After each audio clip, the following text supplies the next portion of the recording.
Palabra y vida. Con el padre Manuel Horta desde Sevilla.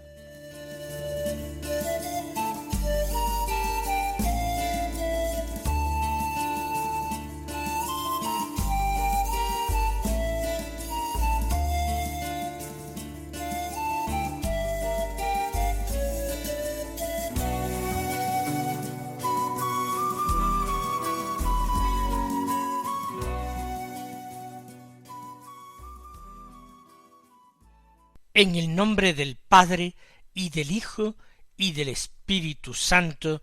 Amén. Alabados sean Jesús y María. Muy buenos días, queridos amigos, oyentes de Radio María y seguidores del programa Palabra y Vida. Hoy es el lunes de la 7ª semana de Pascua.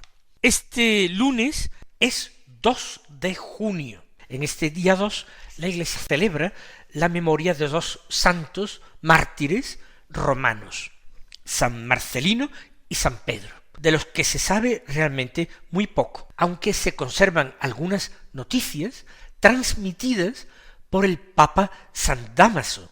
San Dámaso ya es un papa finales del siglo IV, o principios del siglo V, finales del IV más bien. Fue el papa que tomó a San Jerónimo como secretario suyo personal, y honró los sepulcros de los mártires, y compuso poemas en su honor, y decoró sus tumbas con pinturas y con inscripciones. Pues San Dámaso afirma que él oyó el relato del martirio de estos mártires de labios del mismo verdugo que les había dado muerte, porque el martirio tuvo lugar en la persecución del emperador Diocleciano.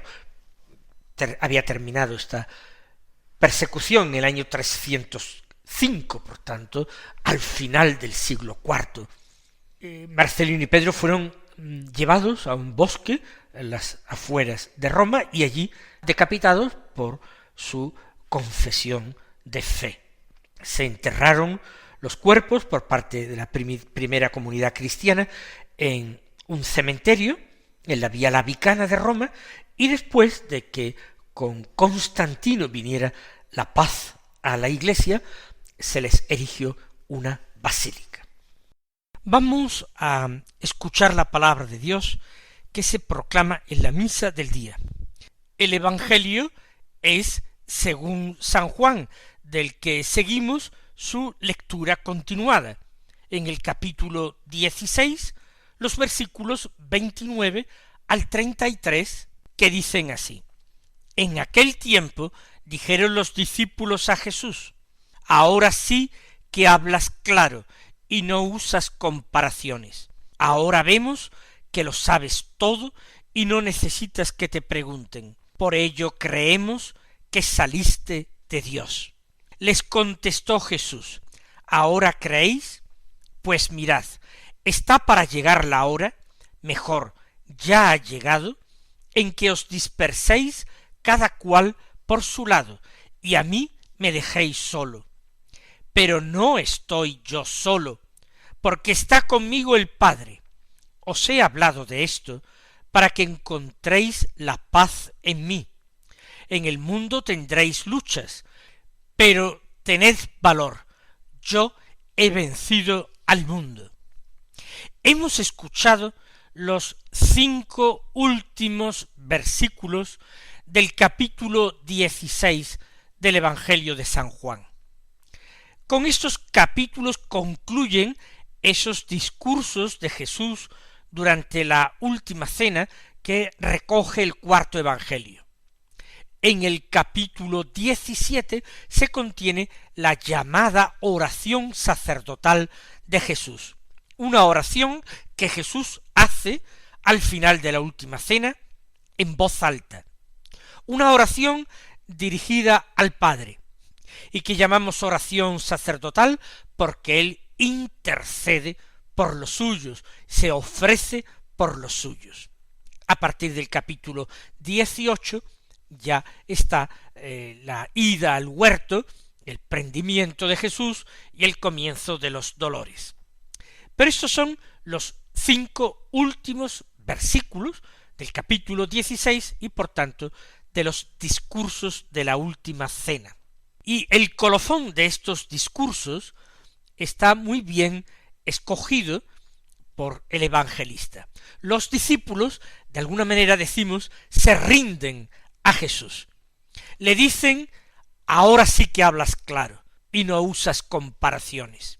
A lo largo de su vida pública, Jesús había hablado muy frecuentemente en parábolas, y ese hablar de Jesús en parábolas los había desconcertado en ocasiones. En más de una de ellas, los discípulos, al llegar a casa, de regreso de la sinagoga, o de la orilla del lago donde habían estado escuchando a Jesús, al llegar a casa, con él en Cafarnaúm, le habían preguntado acerca del sentido de las parábolas. Pero Jesús hablaba en parábolas, exponía las cosas usando muchas comparaciones. En la última cena, Jesús también ha hablado de una manera que a los apóstoles se ha antojado excesivamente oscura. No porque Jesús empleara en sí parábolas, pero el contenido de estas revelaciones era tan subido, tan alto, que los apóstoles no siempre estaban preparados para entenderlo. Y el Señor lo sabía, por eso prometió el Espíritu Santo, y por eso dijo: cuando venga el Espíritu, os lo enseñará todo. Irá tomando de lo mío, y os lo explicará, os lo irá recordando, y haciendo que entendáis. Pero ahora ellos dicen, quizás con una cierta ingenuidad: ahora sí que hablas claro y no usas comparaciones. Es decir, ahora te entendemos. Quizás no han entendido del todo, pero la manera en que Jesús está hablando, hasta el tono de su voz, la expresión de su semblante, los signos que había realizado, el partir el pan y el pasar la copa, instituir la Eucaristía, el lavarles los pies en aquella cena memorable, todo aquello había predispuesto el ánimo de los discípulos a aceptar todo lo que en aquel momento dijera Jesús. Ahora hablas claro. No importa si el Señor en ocasiones no habla claro. El Señor sabe que nosotros llegaremos a entender el sentido profundo de las cosas. Lo importante es mantenernos junto a la palabra de una manera perseverante, mantenernos junto a la palabra en unión de la Santísima Virgen María, que es madre y también maestra de nuestra fe. Es madre y maestra para la Iglesia y como la Iglesia. Mantenernos junto a la palabra en unión con María y permitir que el Espíritu Santo, obrando poco a poco en la medida en que nosotros no le ofrecemos obstáculos, nos lo vaya enseñando todo. Dicen los discípulos: ahora vemos que lo sabes todo y no necesitas que te pregunten. Eso de que no necesitas que te pregunten es porque los maestros de la ley daban sus enseñanzas a partir de las preguntas de sus alumnos o discípulos. Era la forma que ellos tenían o conocían de enseñar, no sabían otra.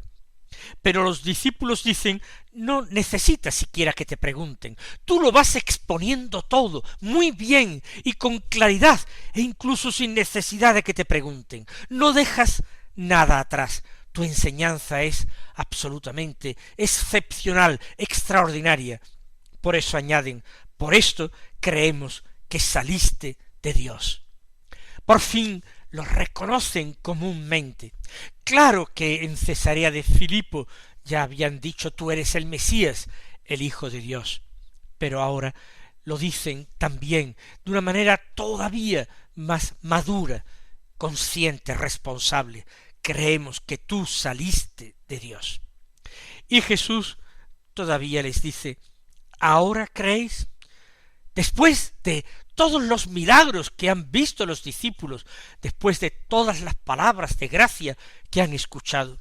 Mirad, está ya para llegar la hora, o mejor, ya ha llegado la hora en que os dispersaréis cada uno por vuestro lado y a mí me dejéis solo. No penséis que por entender mejor vais a ser mejores discípulos. Si no amáis más y si no amáis mejor al Señor, lo dejaréis solo. Aunque eso sí, matiza Jesús, no estoy solo, está conmigo el Padre, siempre. Pero os he hablado de esto para que en mí encontréis la paz. Porque en el mundo el Señor ya lo predice. En el mundo tendréis luchas, muchísimas. Pero tened valor, porque yo he vencido al mundo. Y por tanto, aunque no lo diga, vosotros, unidos a mí, también venceréis al mundo. Mis queridos hermanos, que nosotros nos llenemos de la misma certeza, que nos dejemos colmar de la misma gracia, y que nosotros acojamos siempre lo que Jesús nos dice con una aceptación humilde y confiada.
La primera lectura es del libro de los Hechos de los Apóstoles, del capítulo 19, los versículos 1 al 8, que dicen así: Mientras Apolo estaba en Corinto, Pablo atravesó la meseta y llegó a Éfeso.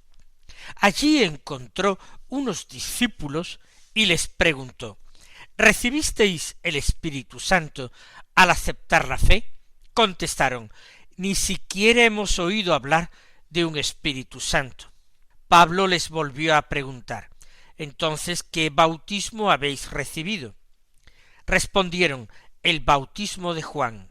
Pablo les dijo: el bautismo de Juan era signo de conversión, y él decía al pueblo que creyesen en el que iba a venir después, es decir, en Jesús. Al oír esto se bautizaron en el nombre del Señor Jesús. Cuando Pablo les impuso las manos, bajó sobre ellos el Espíritu Santo y se pusieron a hablar en lenguas y a profetizar. Eran en total unos 12 hombres. Pablo fue a la sinagoga y durante 3 meses habló en público del reino de Dios, tratando de persuadirlos. Vamos a ver que la difusión del Evangelio en la primitiva Iglesia no fue una difusión ni exenta de problemas ni lineal. Hubo avances y retrocesos, hubo tanteos. La vida de Pablo es extraordinaria para nosotros comprender lo que fue esta primera evangelización.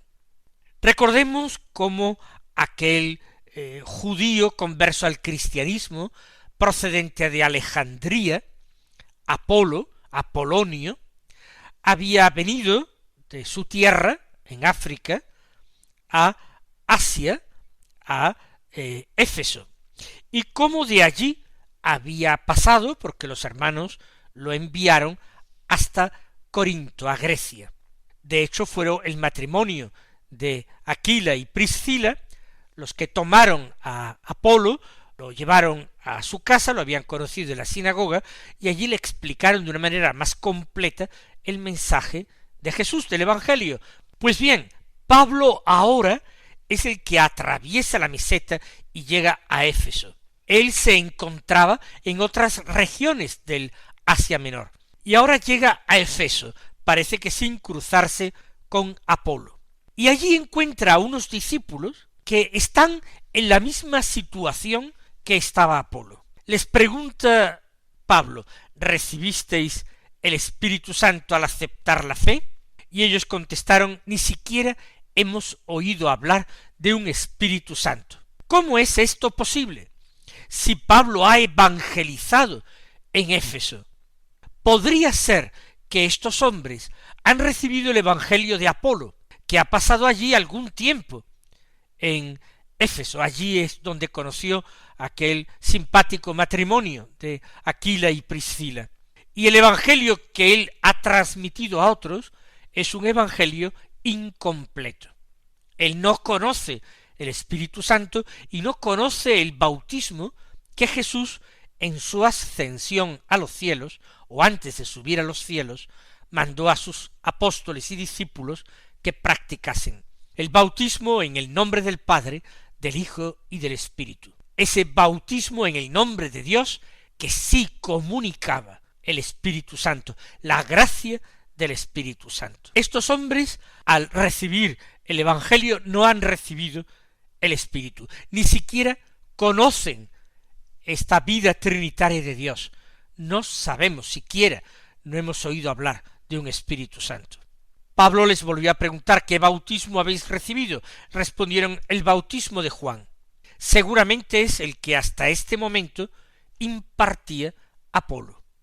Apolo ha recibido el bautismo en el nombre de la Trinidad, quizás en Éfeso. Pablo les dijo, el bautismo de Juan era signo de conversión, y él decía al pueblo que creyesen en el que iba a venir, es decir, en Jesús. Efectivamente, esta era la predicación de Juan. Se invitaba a la reforma, al cambio de vida. Se invitaba a que cada uno se arrepintiese de sus pecados, de su mala vida, y comenzara a practicar el bien. Y además, Juan comenzó a predicar diciendo, detrás de mí viene uno que no conocéis. Conforme crecía la expectación mesiánica, y muchos se preguntaban si no sería Juan el Mesías, él, un hombre humilde, quiso deshacer este malentendido. Yo no soy el Mesías, sino que el Mesías viene. Es alguien que no conocéis, pero que ya está en medio de vosotros. Tan inmensamente superior a Juan, que él reconoce que no es digno de desatar la correa de sus sandalias. Entonces, al oír esto, que había un bautismo superior al de Juan, y que el mismo Juan lo reconocía y vaticinaba, aquellos discípulos se hicieron bautizar en el nombre del Señor Jesús. Y cuando Pablo les impuso las manos, bajó sobre ellos el Espíritu Santo. Es un signo doble que se realiza en el bautismo.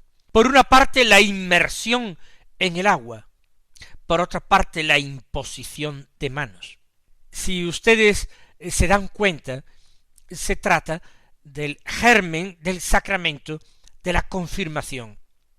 En el bautismo actualmente no hay imposición de manos, hay efusión con agua o inmersión en el agua, pero después se unge con el santo crisma imponiendo las manos y la persona recibe una plenitud de Espíritu Santo.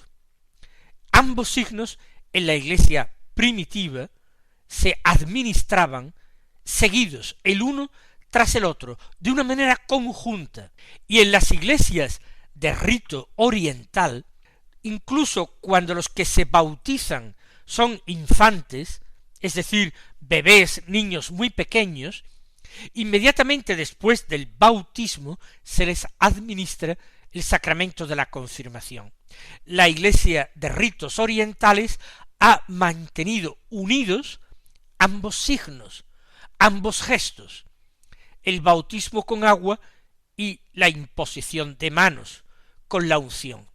Nosotros en las iglesias de Occidente hemos terminado separando ambos ritos, porque hemos reservado la imposición de manos con la crismación al obispo, mientras que permitimos que los presbíteros y los diáconos administren el bautismo con agua, el sacramento del bautismo, un sacramento que proporciona también, es el Espíritu Santo, nos da la gracia del Espíritu Santo, pero hay que aguardar a otro momento y a otro gesto posterior, a otro sacramento, después la confirmación que da la plenitud del Espíritu.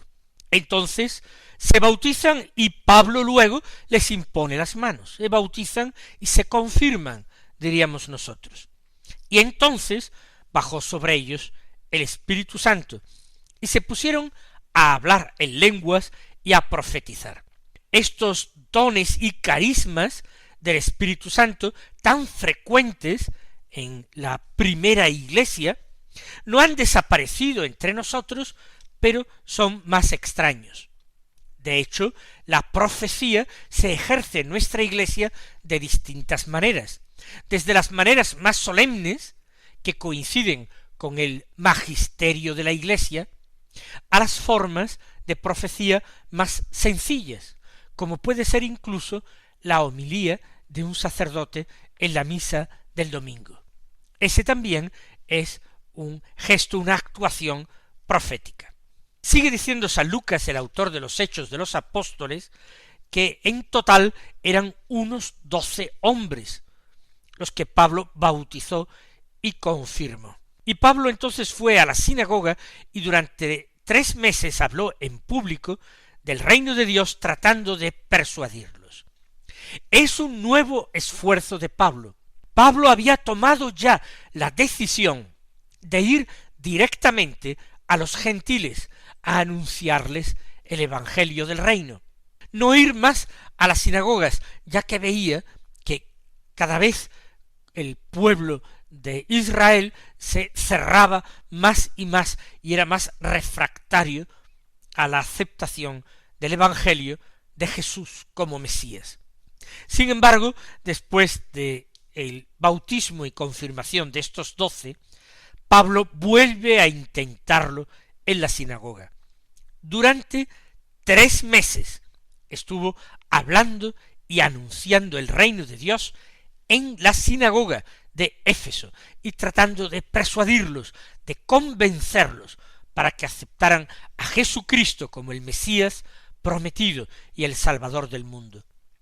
Nosotros vamos a pedir gracia al Señor para vivir conforme a la gracia que hemos recibido en nuestro bautismo y en nuestra confirmación. Y si a lo largo de estos días de Pascua que quedan, o a lo largo del resto del mes de mayo, conocemos nosotros a personas que reciben el sacramento de la confirmación, o son bautizadas, vamos a encomendarlas al Señor, así como a tantos niños que en estos días se acercan por primera vez a la mesa del Señor a recibir su cuerpo y su sangre.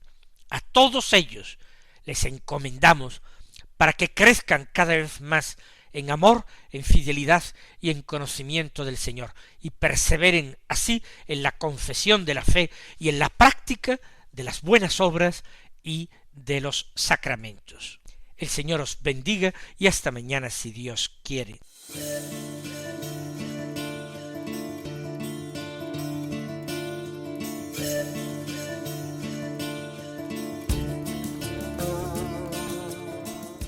Han escuchado en Radio María Palabra y Vida, un programa que dirige el Padre Manuel Horta.